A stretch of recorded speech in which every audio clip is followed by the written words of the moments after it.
Estimadas amigas y amigos industriales, para mí es muy grato recibir en este momento al secretario de Hacienda y Crédito Público, el doctor Luis Videgaray Caso. Aunque nuestro ponente no necesita presentación, creo que es necesario recordar su solidez académica y técnica, avalada por su doctorado en Economía por el MIT y su trayectoria profesional como diputado presidente de la Comisión de Presupuestos y Cuenta Pública y secretario de Finanzas del Estado de México. El doctor Videgaray es además presidente del Comité Nacional de Productividad. En este cargo está siendo uno de los grandes aliados de la industria y de México. Por eso hoy nos hace un doble honor. En primer lugar, en compartirnos su visión de la industria de México, participando ahora en nuestra reunión anual de industriales, con una conferencia fundamental para todos nosotros que lleva por título Impulso a la competitividad y productividad de México. Asimismo, también quiero aprovechar para reconocer que será uno de los firmantes del convenio de colaboración que hoy vamos a suscribir diversas secretarías del Gobierno Federal con la CONCAMIN y con nuestro presidente de la República atestiguando. Estimado secretario, nos honra esta tarde con su presencia.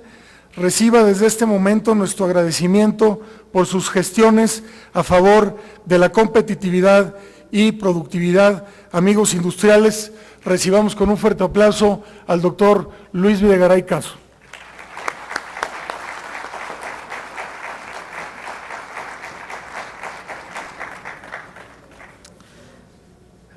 Muchas gracias, muy buenos días a todas y a todos los industriales que participan en esta 22 edición de la RAI. Es un privilegio nuevamente estar presente en este importantísimo evento para la industria mexicana y por lo tanto para la nación. En primer lugar, agradezco mucho la invitación a Manuel Herrera. Gracias, Manuel, por tus generosas palabras introductorias, pero sobre todo mi mayor reconocimiento a Manuel por el liderazgo que se está consolidando en hechos concretos y en acciones específicas para impulsar la competitividad y la productividad en México. La industria nacional es el corazón, el motor y el orgullo de nuestra economía. México es un país que a lo largo de los últimos 30 años ha vivido una extraordinaria transformación en su estructura económica. Recuerden ustedes este dato porque vale la pena tenerlo en mente. Hace 30 años, el 85% de las exportaciones de nuestro país eran petróleo crudo. Hoy, el 85% de nuestras exportaciones son exportaciones industriales, principalmente manufacturas. Es decir, es la industria en sus diferentes ramas la que hoy representa el sector más innovador, más dinámico, de mayor valor agregado. Y esa industria no la hacen las máquinas, no la hace la tecnología, la hacen los industriales, la hacen los empresarios, la hacen los trabajadores, que son el corazón de este gran motor de México que todos reconocemos y debemos contribuir a fortalecer y a que siga creciendo. El gobierno del presidente Enrique Peña Nieto ha tomado como uno de sus ejes fundamentales el elevar y democratizar la productividad, convencidos de que para crecer de manera sostenida y para elevar el ingreso de los mexicanos, es decir, que las y los trabajadores mexicanos ganen más por su trabajo, el único camino sostenible es elevar la productividad. Y para ello se estableció así en el Plan Nacional de Desarrollo como uno de los ejes transversales. Se estableció también el Programa Nacional de Democratización de la Productividad como parte de los instrumentos de planeación y posteriormente, con la aprobación de la Ley para la Competitividad y Productividad, se establecieron mecanismos institucionales permanentes y algo muy importante, obligatorios para el gobierno en materia de planeación para la productividad y la competitividad. Y de esta manera se le ha dado una particular fuerza y capacidad institucional al Comité Nacional de Productividad. Comité Nacional de Productividad que surge de la reforma laboral aprobada en la transición en 2012 por el Congreso de la Unión y que asume funciones y capacidades institucionales en esta ley de productividad y competitividad que se aprobó apenas el año pasado. Ayer tuvimos una sesión del Comité Nacional de Productividad, que en mi carácter de secretario de Hacienda tengo el honor de presidir. ¿Quién participa en el Comité Nacional de Productividad? En primer lugar está el sector privado. Está ahí la representación del Consejo Coordinador Empresarial, CONCAMIN, está CONCANACO, Coparmex, las principales cúpulas del sector empresarial. En segundo lugar está el sector laboral. Están los representantes y con gran pluralidad de todas las organizaciones, las principales organizaciones laborales de México. Está la academia, tanto pública como privada. Y están los titulares de las secretarías que encabezamos áreas económicas del gobierno federal. Es decir, en una sola mesa de trabajo tenemos la representación de todos aquellos que si nos coordinamos podemos lograr cosas concretas para impulsar la productividad. Y ayer, en la quinta sesión ordinaria de este comité, la CONCAMIN, en voz de su presidente Manuel Herrera, nos presentó una propuesta por la cual yo quiero felicitar a Manuel y a la CONCAMIN por tomar la iniciativa, una iniciativa que puede tener consecuencias muy importantes y duraderas en beneficio de la industria y de la competitividad del país. Recuerdo muy bien cuando hace apenas algunos meses rindió protesta como presidente de la CONCAMIN, Manuel hizo un llamado a generar una política industrial de nueva generación. Una política industrial que sea acorde con los tiempos que vivimos. Porque a veces cuando pensamos en el término política industrial, no falta quien recuerda aquellos años del estatismo, del intervencionismo, del proteccionismo. Nada más lejos de lo que hoy necesita México y de lo que hoy han propuesto los industriales en el Comité Nacional de Productividad. Por eso se llama una política de nueva generación, una política que entiende que la creación de valor la realizan los empresarios, la realizan las empresas. Quien genera el empleo, quien genera la innovación es el sector privado. Y es a través de la competencia de mercado y de los incentivos correctos que se puede generar un mayor dinamismo y elevar la productividad. Manuel ayer nos propuso una agenda, una alianza que hoy vamos a concretar, y a eso en el convenio que, teniendo como testigo de honor al presidente de la República, el licenciado Enrique Peña Nieto, habremos de celebrar más tarde en la comida algunos de los secretarios participantes en el Comité Nacional de Productividad con la CONCAMIN. Esta política propuesta por la CONCAMIN tiene tres ejes fundamentales. La primera, la competitividad industrial. La segunda, la formación de talento. Y el tercero, el encadenamiento productivo. Y me quiero detener en este último punto, el encadenamiento productivo. Porque es tal vez en el desarrollo de cadenas productivas, en la inserción de empresas mexicanas en la cadena productiva de nuestras exportaciones manufactureras, donde tenemos la oportunidad más grande, pero también el mayor reto de política pública. El modelo maquilador mexicano, que empezó en los años 60, ha sido indudablemente un modelo muy exitoso. Un modelo que ha generado una gran presencia de México en el mundo, una gran capacidad para crear empleos. Sin embargo, a diferencia de otras naciones donde el modelo maquilador fue el primer paso de un proceso de industrialización de valor agregado, debemos reconocer que en México no hemos dado esa transición a plenitud. Y muchas de las empresas, de las industrias exportadoras, siguen teniendo en su mayoría un contenido de insumos importados. Y la gran oportunidad es insertar particularmente a las pequeñas y medianas empresas mexicanas al ciclo de creación de valor y lograr que pasemos de un modelo de estrictamente manufactura maquiladora a un modelo realmente de creación de valor industrial mexicano, como está ocurriendo ya en varias industrias, pero hay algunas industrias que todavía no han dado ese paso. Ayer, como parte también del comité, de las actividades del Comité Nacional de Productividad, tomamos acuerdos específicos, 26 recomendaciones específicas que en el caso de las que van dirigidas al gobierno son obligatorias para uno de los sectores que hemos determinado como prioritarios en este proceso de mayor inserción de cadenas de valor y de mayor participación de las empresas mexicanas, que es en el sector de autopartes. Y el sector de autopartes, en el cual tenemos una oportunidad sin duda extraordinaria de que los proveedores mexicanos participen en mayor medida. Y uno de los elementos fundamentales que encontramos como los retos a desarrollar tiene que ver con el capital humano. Capital humano en distintos niveles, desde los operadores de maquinaria, los técnicos, hasta los ingenieros que participan en las labores de diseño. Por lo tanto, la política industrial de nueva generación, como la propone hoy la industria mexicana a través de la CONCAMIN, es un esfuerzo fundamental de creación de capital humano.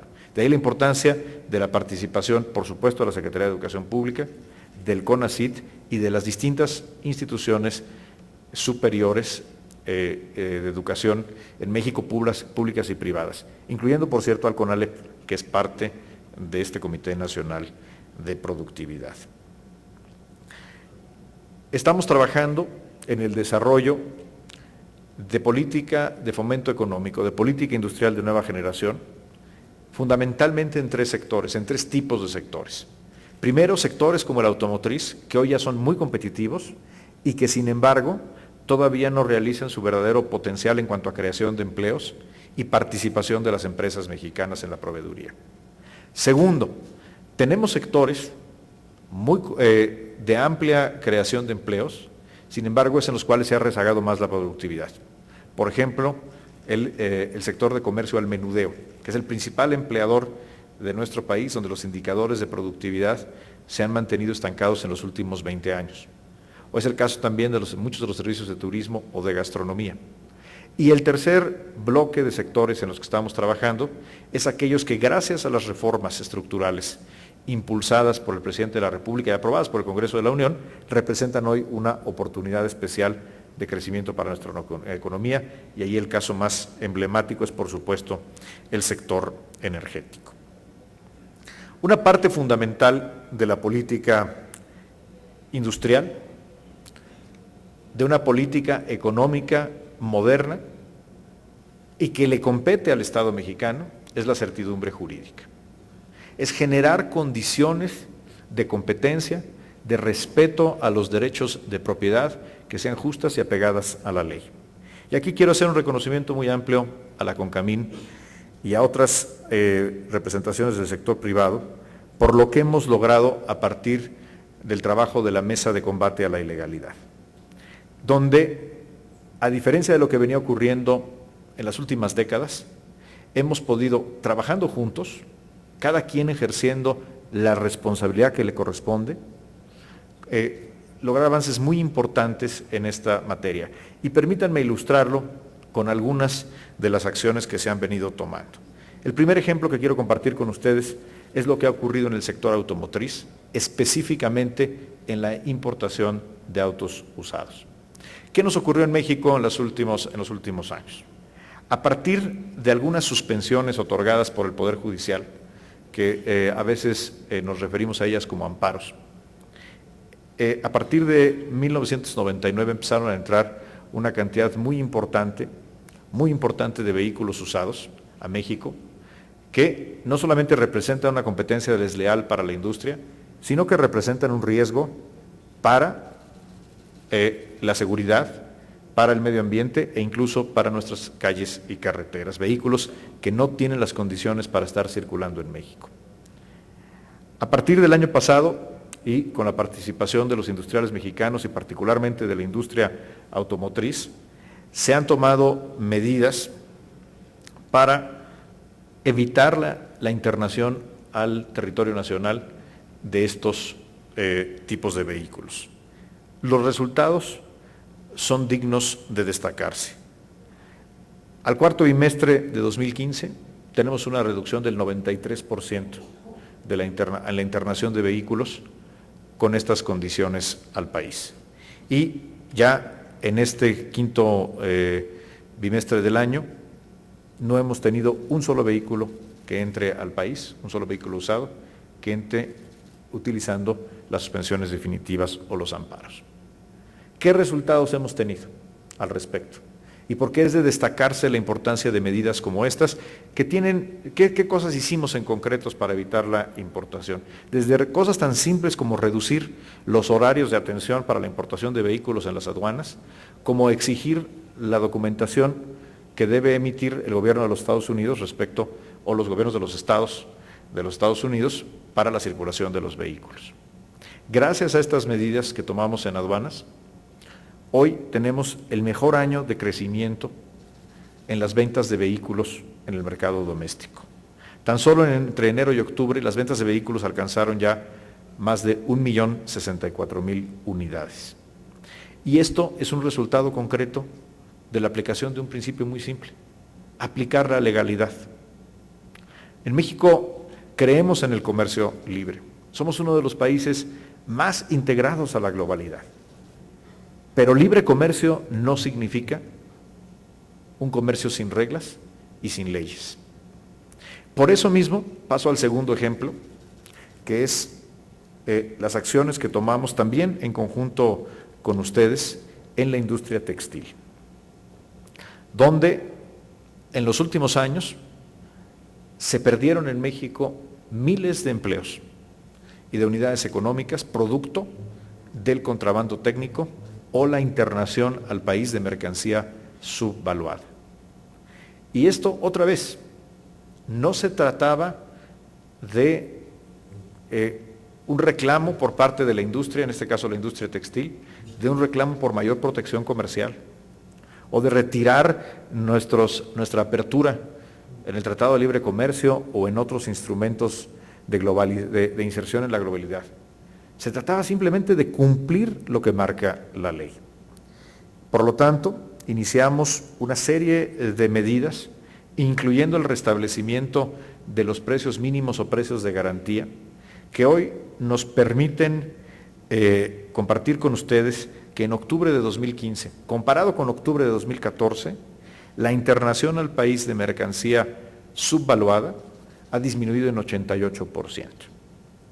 Ha pasado de 119 millones de metros cuadrados de tela a solamente 14. Y por supuesto seguimos trabajando para que lleguemos a cero. Esto lo que ha permitido al mismo tiempo es que la recaudación crezca, lo cual sin duda es una buena noticia para la Secretaría de Hacienda en materia de importaciones de tela, y también han crecido nuestras exportaciones. Las exportaciones de productos textiles a Estados Unidos se han incrementado, por ejemplo, 19%, como resultado simplemente de aplicar la ley. ¿Cómo lo estamos logrando? Lo estamos logrando a partir de la comunicación, la confianza mutua y trabajar en equipo el sector privado y el gobierno, cada quien haciendo la parte que les corresponde. Los problemas los han identificado ustedes en la industria textil, en la industria del calzado, en la industria automotriz, o otro ejemplo que podría también mencionar, que es el de las bebidas, la industria de bebidas alcohólicas, donde son ustedes quienes participan en los mercados, que nos han señalado el tipo de prácticas que la autoridad debe atender. Y nuestra obligación es atenderlas de manera inmediata y con eficacia. Y aquí tenemos algunos ejemplos de industrias muy importantes, como la industria textil, que genera empleos directos e indirectos para casi 500,000 de familias mexicanas, que hoy tienen una perspectiva distinta gracias al trabajo de colaboración entre la industria y el sector público. Por cierto, en materia de bebidas alcohólicas, gracias a los convenios y a las mesas de trabajo que hemos desarrollado con la industria, quiero compartirles, adelantarles, que el próximo 10 de diciembre en Alemania vamos a tener un evento sin precedentes. Se van a destruir en aquel país 24,000 litros de tequila apócrifo, que fueron detectados gracias al uso de los nuevos marbetes, que es algo que hemos desarrollado gracias a las recomendaciones y a las propuestas de la industria. Por supuesto, queremos que en Alemania y en todo el mundo se consuman más productos mexicanos, como es el caso del tequila, pero queremos que sea tequila de a de veras, no productos apócrifos, y por lo tanto estamos avanzando y de manera contundente con acciones decididas en esta dirección. Aquí quiero, Manuel, y señoras y señores industriales, quiero reiterar el compromiso del gobierno, del presidente Enrique Peña Nieto, para seguir construyendo por el camino de la legalidad y de las condiciones justas de competencia para la industria mexicana.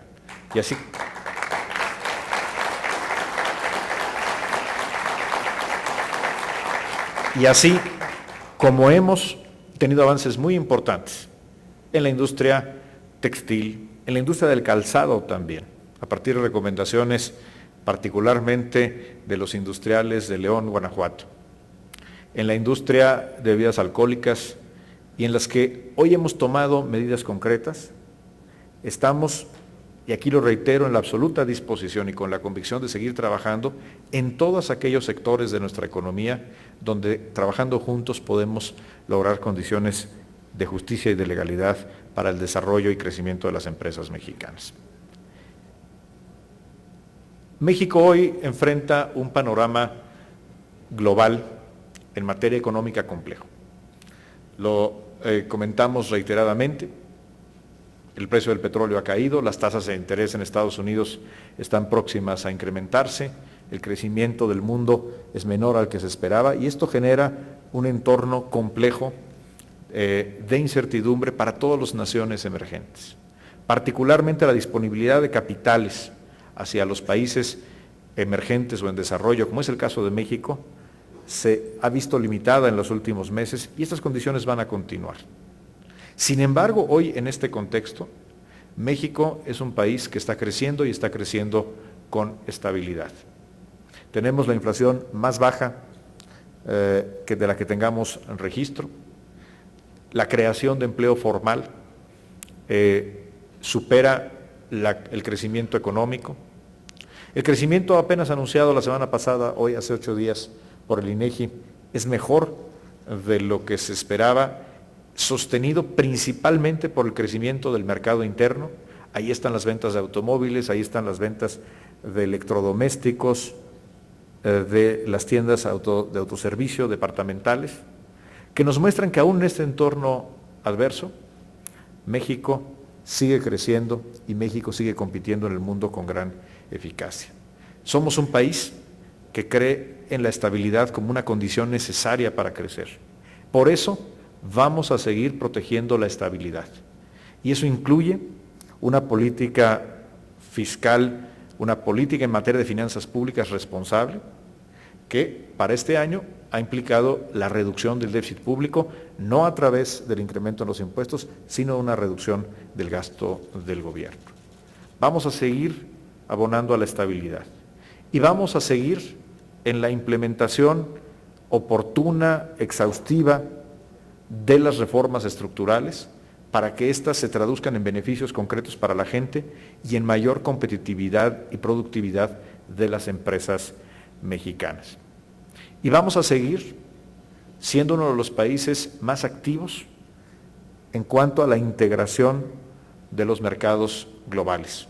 México participa ya en una serie de acuerdos de libre comercio. Tenemos acuerdos de libre comercio tratados con 46 naciones y seguimos siendo uno de los países que están en la vanguardia de la integración comercial del mundo. Ahí está, por ejemplo, el más reciente acuerdo comercial, que es el TPP, el Acuerdo Transpacífico, que habrá de ponerse a consideración del Senado de la República, pero que sin duda pone a México a la vanguardia como uno de los países promotores del comercio libre en el mundo.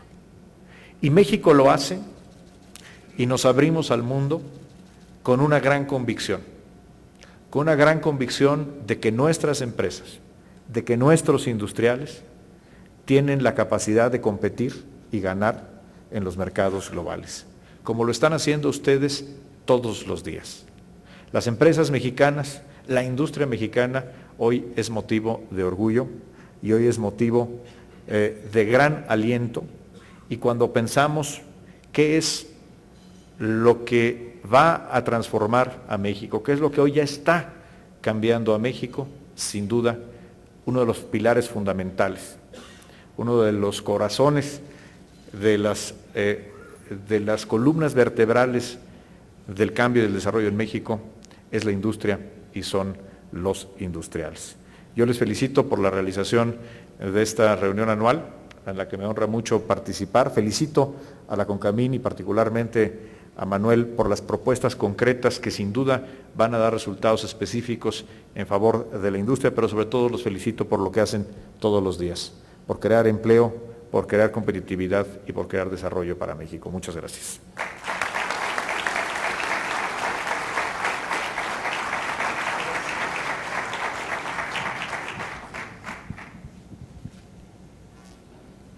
Muy bien, agradecemos mucho, señor secretario, su intervención, el apoyo que le ha dado a esta iniciativa de impulsar lo que hemos denominado una política industrial de nueva generación. Vamos a pasar a preguntas y respuestas. Por ahí tienen algunas boletas, no sé si por ahí tienen preguntas. Si alguien tiene alguna pregunta que nos manden, no nos han pasado todavía algunas preguntas. Mientras nos pasan las preguntas, a mí me gustaría aprovechar para que, a ver, señor secretario, si nos podrías platicar un poquito de una herramienta que considero es importantísima, nos va a servir muchísimo a los industriales para poder construir estas agendas de competitividad y productividad de la industria, que es el nuevo Atlas de Complejidad Económica, un proyecto que es muy importante, que se está impulsando por el Gobierno de la República y que hoy es una herramienta abierta a todos ustedes. No sé, señor secretario, si nos pudieras hacer un comentario al respecto. Gracias, Manuel. Coincido plenamente contigo. El Atlas de Complejidad Económica es una herramienta nueva, innovadora, pero sobre todo muy potente para orientar la toma de decisiones tanto de los gobiernos como de la industria y los sectores económicos para una mayor productividad y competitividad. Pero lo primero que hay que, cuando hablamos del Atlas de Complejidad Económica, bueno, pues hay que explicar, ¿y eso qué es? ¿Qué es un Atlas de Complejidad Económica? Porque en México nunca habíamos tenido una herramienta de este tipo. Y permítanme contarles, Manuel, cómo fue que desarrollamos esto. Estaba yo en Davos, en el Foro Económico Mundial en el año de 2013, en enero estaba empezando la administración, y tuve oportunidad de en una de las mesas de trabajo asistir a una conferencia del doctor Ricardo Hausmann, el director del Instituto de Desarrollo de la Universidad de Harvard, de Desarrollo Económico de la Universidad de Harvard. Y ahí presentó el Atlas de Complejidad Económica para otro país de América Latina.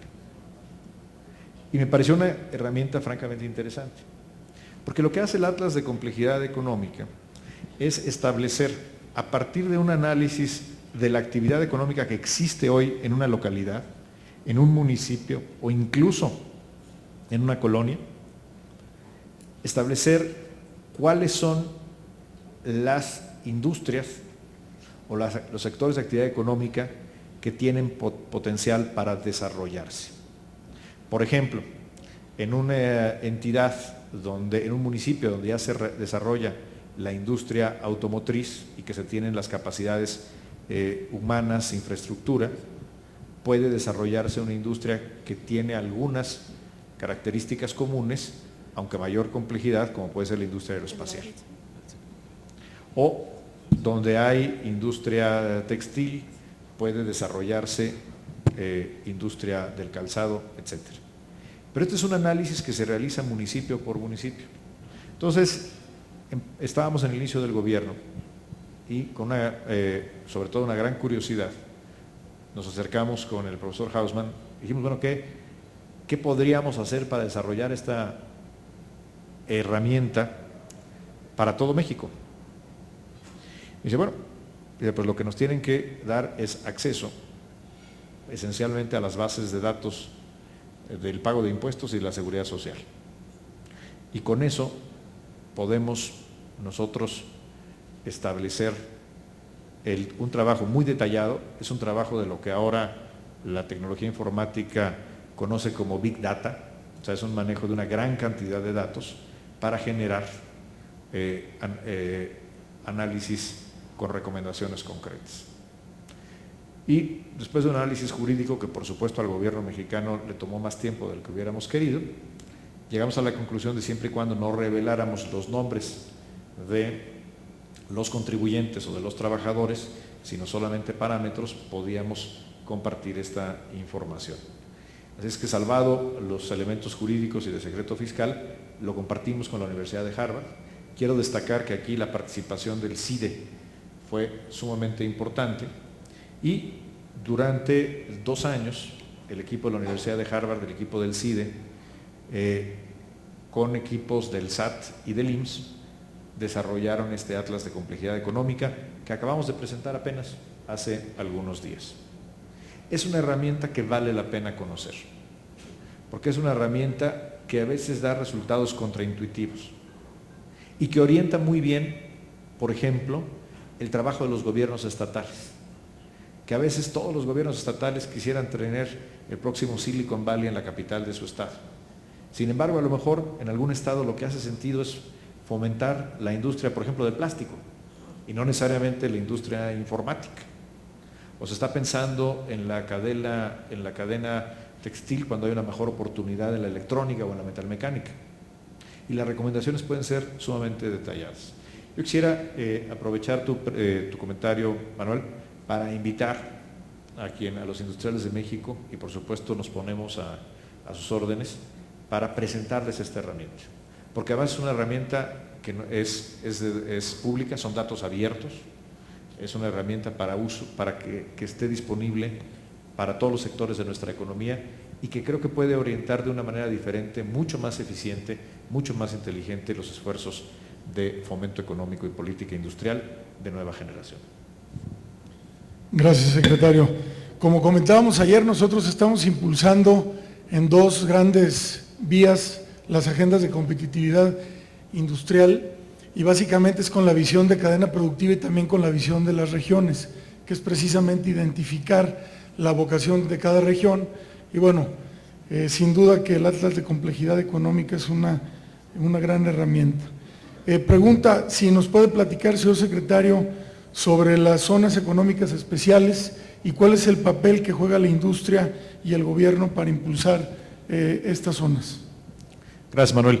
Déjenme, para hablar de las zonas económicas especiales, quiero poner un dato que no debemos de perder de vista para ponerlo en contexto.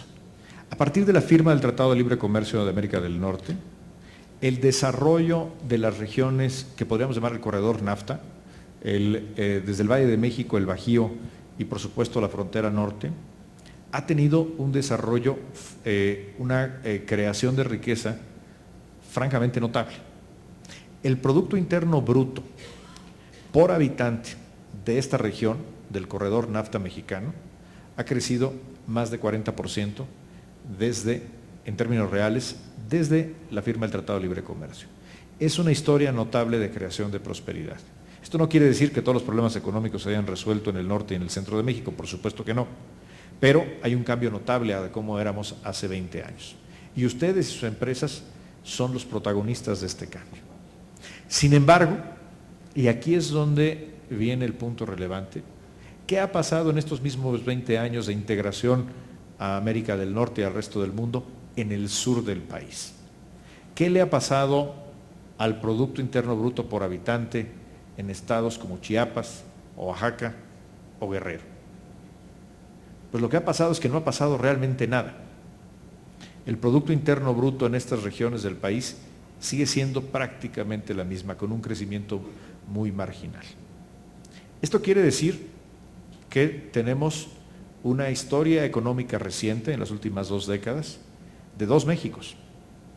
Un México dinámico que compite con el mundo, con industrias crecientes, y por otro lado, un sur del país, en los estados más pobres, que se ha venido rezagando y quedando atrás. Y durante los últimos 20 años hay que reconocer que el Estado mexicano ha invertido recursos muy importantes en los estados del sur, pero la inversión se ha realizado más bien en programas sociales que son útiles sin duda para el combate a la pobreza. Ahí está, por ejemplo, el programa Prospera, que antes fue Oportunidades y Progresa, que sin duda ha tenido un efecto importante, por ejemplo, en la nutrición de los niños en las comunidades más pobres. Sin embargo, los programas de corte asistencial no han generado un entorno de mayor productividad y crecimiento.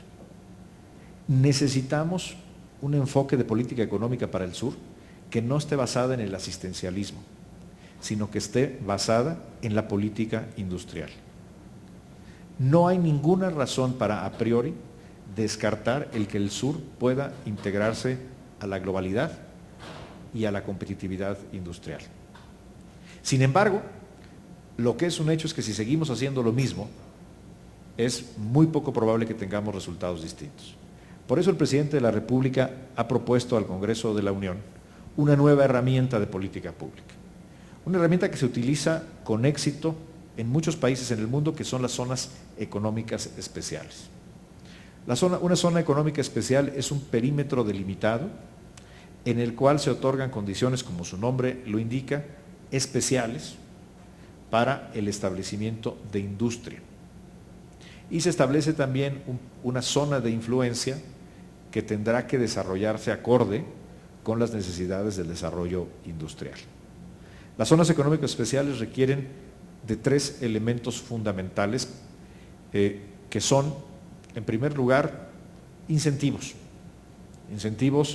de carácter fiscal, tanto al trabajo como a las empresas. Segundo, infraestructura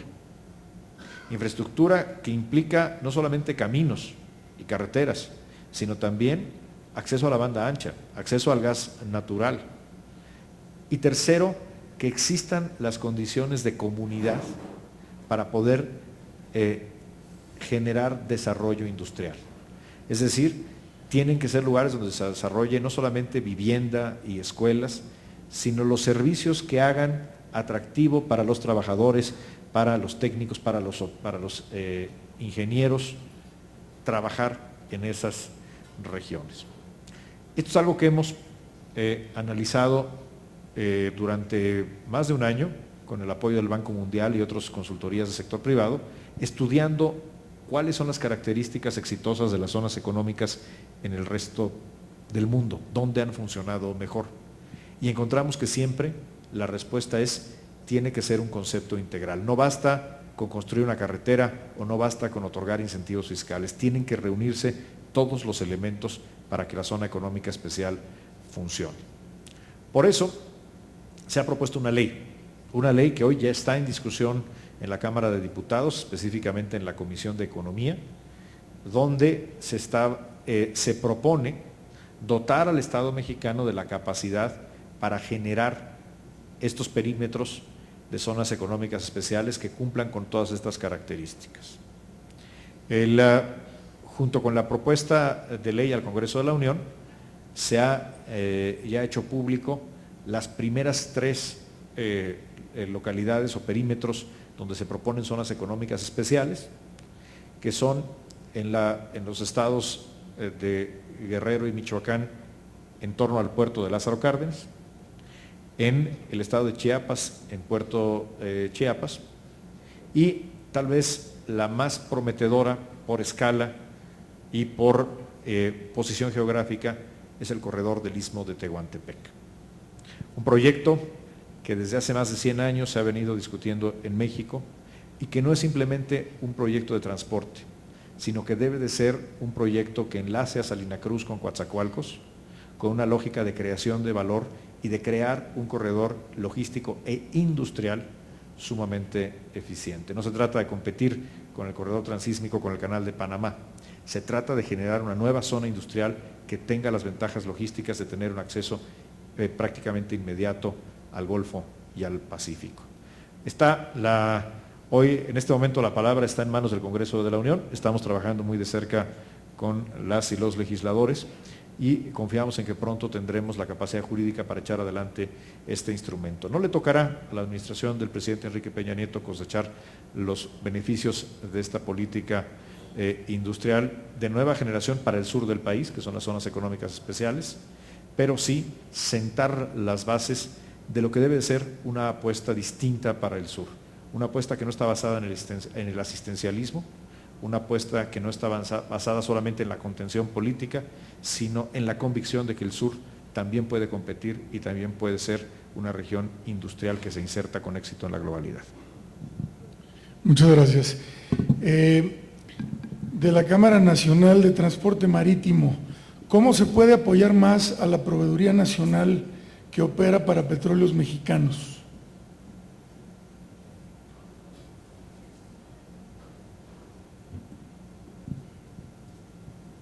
La transformación más importante que deriva de las reformas estructurales, las reformas profundas que ha impulsado el presidente Enrique Peña Nieto, sin duda será en el sector energético.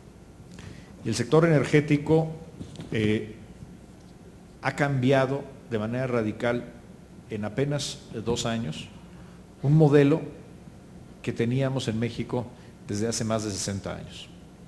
Un modelo basado en un monopolio y en un monopolio de Estado. Y ahora, gracias a las reformas constitucionales y legales, hoy la industria energética, incluyendo por supuesto la industria petrolera, tiene la arquitectura institucional para convertirse en una industria abierta a la competencia y a la participación del sector privado. El sector privado, sin embargo, ha venido trabajando en la industria petrolera desde hace muchos años, pero siempre a partir de la proveeduría a una sola empresa, que es la empresa del Estado. ¿Cuál es el objetivo de la reforma energética con respecto a Petróleos Mexicanos, con respecto a Pemex? Como lo hemos dicho muchas veces, el objetivo es que Pemex continúe siendo una empresa pública, pero que se convierta en una empresa genuinamente y en una empresa competitiva. Dejó de ser una entidad sujeta al control presupuestal directo de la Secretaría de Hacienda y ahora es una empresa productiva del Estado, donde las decisiones están hechas por un consejo de administración, como ocurre en las empresas, y no se toman en la burocracia del gobierno federal. Pemex enfrenta la reforma energética, que es una reforma de oportunidades para Petróleos Mexicanos, en un contexto que tal vez cuando estaba el Congreso de la Unión discutiendo esta reforma no se preveía, que es la caída drástica del precio del petróleo, el producto que Pemex, o el principal producto que genera Pemex. Y ahora Pemex está en una disyuntiva que le representa retos muy importantes, particularmente de carácter financiero, pero que también gracias a la reforma energética representa una gran oportunidad, porque ahora Pemex cuenta con leyes que le permiten hacer cosas que antes jamás hubiera podido hacer. Pemex está entrando en un proceso profundo de revisión de sus estructuras internas, de sus estructuras de costos, de priorizar aquellos proyectos que son más rentables, de concentrarse en las actividades donde es más competitivo y de asociarse, y esta es la parte más importante, con el sector privado para atraer capital y para atraer tecnología y experiencia para explotar las nuevas oportunidades. Creo que hay una gran oportunidad para las empresas mexicanas que se han desarrollado durante generaciones como proveedores de Pemex, para ahora tener una participación diferente a la simple proveeduría. En un momento además en el que Pemex atraviesa naturalmente, como le está ocurriendo a todas las empresas petroleras del mundo, privadas o del Estado, un momento de dificultad financiera por la abrupta caída del precio del petróleo. Pero hay una gran oportunidad, y la oportunidad es para Pemex, y la oportunidad es para las empresas que, teniendo la experiencia, el talento, la ingeniería, los recursos humanos para ser proveedores de Pemex, hoy pueden participar de otras formas. Y creo que el mejor ejemplo lo estamos viendo en la licitación de campos terrestres como parte de la primera ronda de la reforma energética que habrá ocurrir en diciembre, en unos cuantos días. Una licitación, a diferencia de las primeras que fueron en aguas someras, donde se requiere una gran escala y un gran capital para participar en estas licitaciones. Hoy estamos viendo que las empresas que se han inscrito para participar en la licitación de campos terrestres son empresas fundamentalmente mexicanas y la mayoría tienen sus antecedentes en la proveeduría de petróleos mexicanos. Pero ahora tienen la oportunidad de participar directamente en un contrato con el Estado mexicano. Entonces, creo que son naturalmente tiempos complejos para la industria petrolera por la caída tan pronunciada del precio del petróleo, pero también gracias a la reforma energética son tiempos de oportunidad, donde se necesita innovar y atrevernos todos, como se atrevió el Congreso de la Unión, como se atrevió el Presidente de la República, en pensar en una nueva industria petrolera abierta a la competencia y a la participación de la industria privada. Muchas gracias, secretario. Una última pregunta, nos llegaron más preguntas, las que no alcancemos a contestar, se las hacemos llegar a su correo. Comentar sobre la reforma financiera, señor secretario, qué avances llevamos y el papel de la banca de desarrollo en la política industrial. Una de las reformas más importantes, de las reformas estructurales, que fueron aprobadas al inicio de la administración y sin embargo de las que se habla menos, es la reforma financiera. No tuvo los titulares en los periódicos ni tampoco el debate acalorado de otras de las reformas estructurales. Sin embargo, es una de las más importantes. ¿Cuál es el objetivo de la reforma financiera?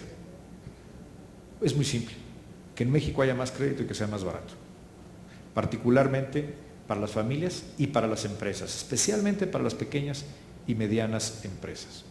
Porque hay que reconocerlo, México tiene una banca comercial muy sólida, bien administrada, con mejores niveles de capitalización, de reservas o de cartera vencida que la banca europea o la banca en los Estados Unidos, y sin embargo sigue siendo una banca que presta poco.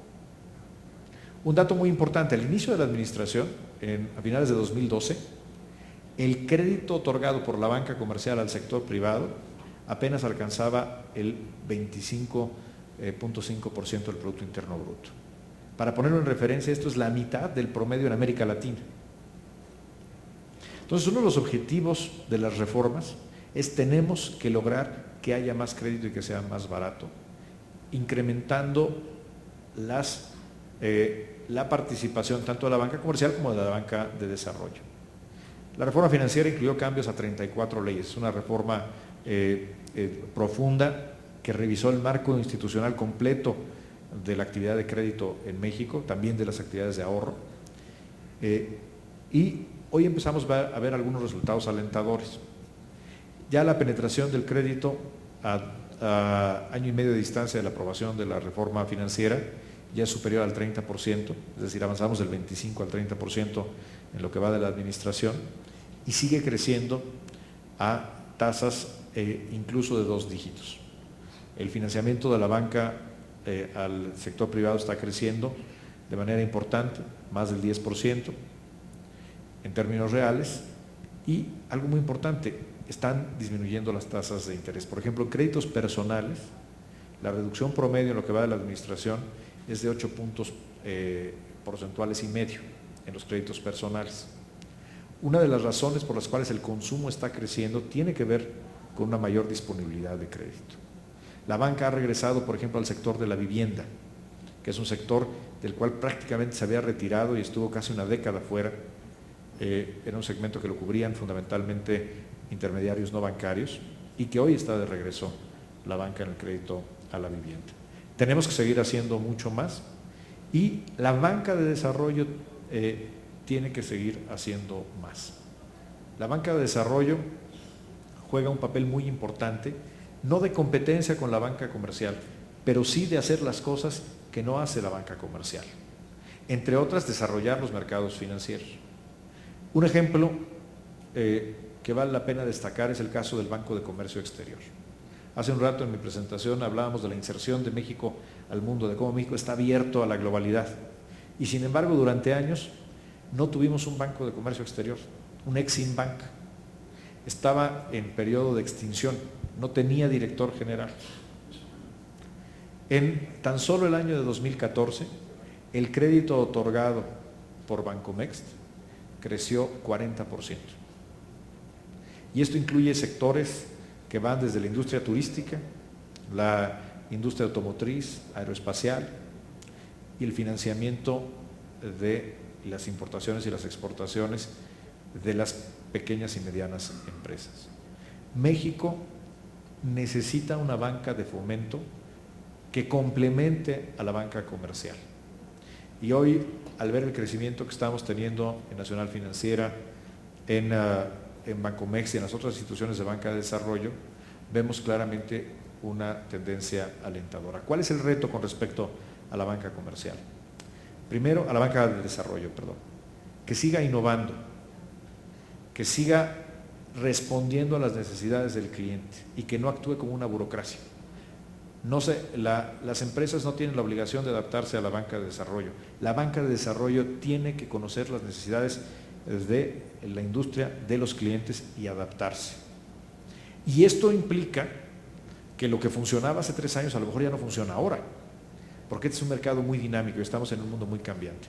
Entonces, la cultura en la banca de desarrollo es tal vez el reto más importante. El superar una cultura de carácter burocrático para entrar en una cultura de competitividad y de productividad.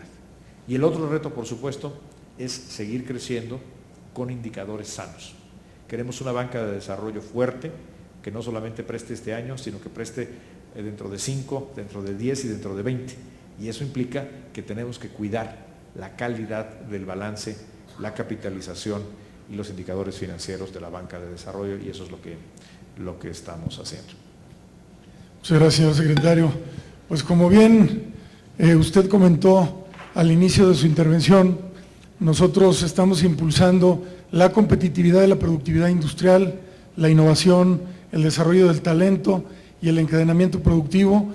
Hoy tenemos en México una ley de competitividad y productividad que le da atribuciones al Comité Nacional de Productividad, donde participamos prácticamente la triple hélice. Y el día de ayer se aprobaron diferentes instrumentos que nos van a ayudar a impulsar esto que le hemos llamado la Gran Alianza por una Política Industrial de Nueva Generación. Así que, señor secretario, nuevamente agradecerle por el respaldo a los industriales de México y, por supuesto, agradecerle también el que nos haya acompañado el día de hoy en esta reunión anual de industriales. Muchas gracias. Muchas gracias a ustedes y felicidades. Solicitamos al secretario de Hacienda y Crédito Público permanecer en el estrado, ya que a continuación Manuel Herrera Vega, presidente de la CONCAMIN, le hará entrega de un reconocimiento por su participación.